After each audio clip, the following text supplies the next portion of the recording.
सुप्रभात बेटा। आरकेपी ऑनलाइन कक्षा में आपका स्वागत है। संस्कृत की कक्षा में आज हम करेंगे पाठ 10 सूक्त। सु उक्ति। सु यानी अच्छी, उक्ति यानी बातें। उक्ति यानी बात और उक्त है बातें, अच्छी बातें, अच्छे विचार। तो सबसे पहले है इस पाठ में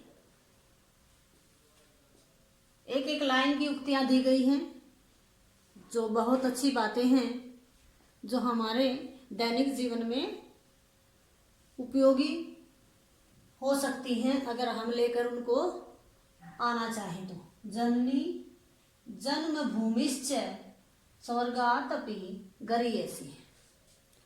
जननी यानी माता, जननी माँ या माता। जन्मभूमि हमारी जन्मभूमि, स्वर्गात स्वर्ग से, अपि भी, गरीयसी बढ़कर, उच्चतर या श्रेष्ठ हैं। यानी माता और जन्मभूमि स्वर्ग से भी बढ़कर होती हैं। दूसरी है बुद्धिर्यस्य, बुद्धि जिसकी है, बलम ताकत या शक्ति, यस्य उसकी होती है। जिसके पास बुद्धि होती है उसी के पास ताकत या शक्ति होती है। अर्थात जो बुद्धिवान होता है वह शक्तिवान भी होता है। सर्वस्य लोचनम शास्त्रम। सर्वस्य यानी सबके, लोचन यानी नेत्र या आंख, शास्त्रम यानी शास्त्र होते हैं। सभी लोगों के जो नेत्र हैं, जो दृष्टि है, जो आंखें हैं, वो शास्त्र होते हैं। अर्थात जो शास्त्रों में ज्ञान होता है वह व्यक्ति की क्या होता है, आंखें होती हैं। शरीरम आद्यम खलु धर्म साधनम। शरीर निश्चय ही धर्म का साधन है। शरीर निश्चित रूप से धर्म का साधन होता है, माध्यम होता है। शरीर के द्वारा ही हम धर्म का पालन करते हैं। अब हम करेंगे इस पाठ को। इस पाठ में सबसे पहली उक्ति है, यह है जननी जन्मभूमिश्च स्वर्गादपि गरीयसी। बुक में निकालें सभी। ये भी इसके नीचे इसका व्याख्यान दिया हुआ है, इसका अनुवाद हम करेंगे, हिंदी अनुवाद अभी। तो बुक में पाठ 10 पेज नंबर 46 पहली हमारी युक्ति है, जननी जन्मभूमिश्च स्वर्गादपि गरीयसी। हमारी माता और जन्मभूमि स्वर्ग से भी बढ़कर होती हैं। जननी जन्मभूमिश्च स्वर्गादपि श्रेष्ठस्थ। ये दोनों श्रेष्ठ, श्रेष्ठ स्त मीन्स होती दोनों, स्वर्गात स्वर्ग से। जननी और जन्मभूमि यानी माता और हमारी जो धरती माता है वो दोनों ही स्वर्ग से भी बढ़कर होती हैं। क्यों? क्योंकि तयो स्थानम, उन दोनों का स्थान, उच्चतर अस्ति ऊंचा है। उन दोनों का स्थान स्वर्ग से भी ऊंचा है। किसका? माता का, हमारी जननी का जो हमें जन्म देती है, और दूसरा हमारी धरती माता जो हमारा पालन पोषण करती है। ये दोनों स्वर्ग से भी बढ़कर होती हैं। यथा माता, जैसे माता सब शिशु हो, अपने शिशु की, अपने बच्चे का पालनम पोषणम करोति, पालन पोषण करती है, रक्षति रक्षा करती है, च और तथा उसी प्रकार जन्मभूमि अपि, जन्मभूमि भी जनान पालयति, लोगों का पालन करती है। जिस प्रकार एक माँ अपने बच्चों का पालन पोषण करती है, उसी प्रकार ये पृथ्वी भी लोगों का पालन पोषण करती है, उनको पालती है। तेभ्य आश्रम भोजनम च प्रयच्छति। उनके लिए आश्रय मीन्स सहारा या आश्रय, भोजनम भोजन, पालयति वर्यच्छति देती है, उनके लिए आश्रय और भोजन देती है। अतः जननी जन्मभूमि च स्वर्गात् अपि गरीयसी, इसलिए जो जननी है यानी माता और धरती माता दोनों स्वर्ग से बढ़कर होती हैं। बुद्धि यस्य बलम तस्य, जिसकी बुद्धि होती है उसी का बल होता है। कैसे? बुद्धि एवं मनुष्य से, बुद्धि ही मनुष्य से, मनुष्य की वास्तविक बलम यानी ताकत या शक्ति अस्ति है। जो बुद्धि है वह मनुष्य की वास्तविक ताकत होती है। बुद्धिया एवं मनुष्य, बुद्धि से ही मनुष्य शक्तिम प्राप्नोति, शक्ति प्राप्त करता है। यानी जिस व्यक्ति के पास बुद्धि होती है वही ताकत भी प्राप्त, शक्ति भी प्राप्त करता है।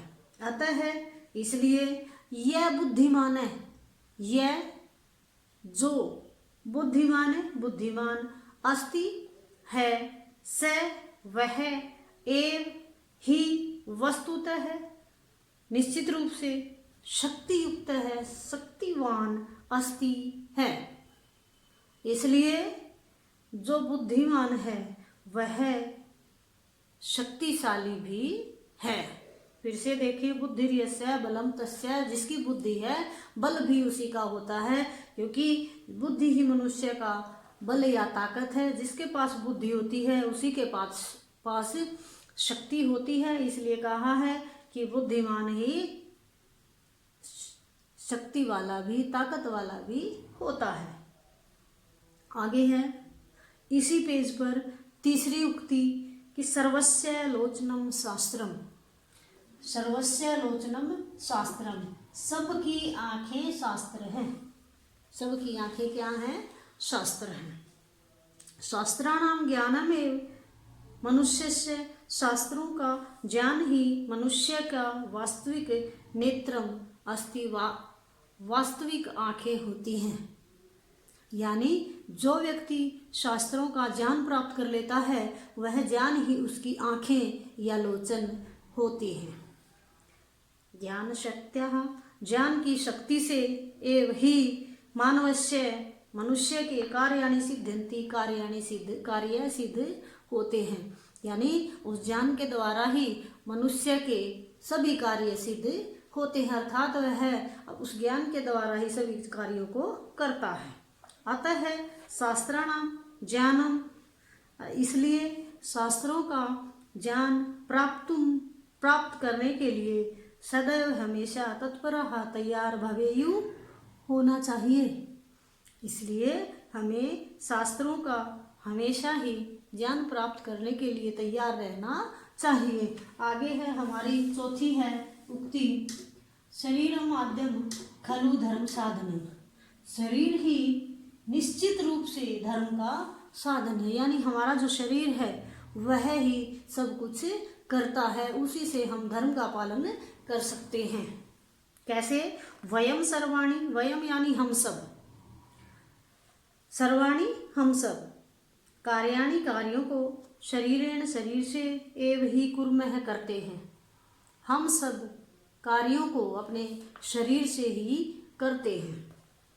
शरीरम एव, शरीर ही, अस्माकं हमारा, सर्वेषां सभी, एव ही कर्तव्यानाम कर्तव्यों को, साधनम अस्ति साधन है। शरीर ही हमारे सभी कर्तव्यों का पालन करने का एक साधन है, अर्थात हम शरीर से ही अपने कर्तव्यों का पालन भी करते हैं। धर्म पालनस्य साधनमस्ति, और धर्म के पालन का साधन भी क्या है? हमारा शरीर है। हम सभी कार्य अपने शरीर से ही करते हैं, धर्म का पालन भी इससे करते हैं और कर्तव्यों का पालन भी अपने शरीर से ही करते हैं। आता है इसलिए शरीरेण, शरीर से सदा स्वस्था भवेयु, हमेशा स्वस्थ रहना चाहिए।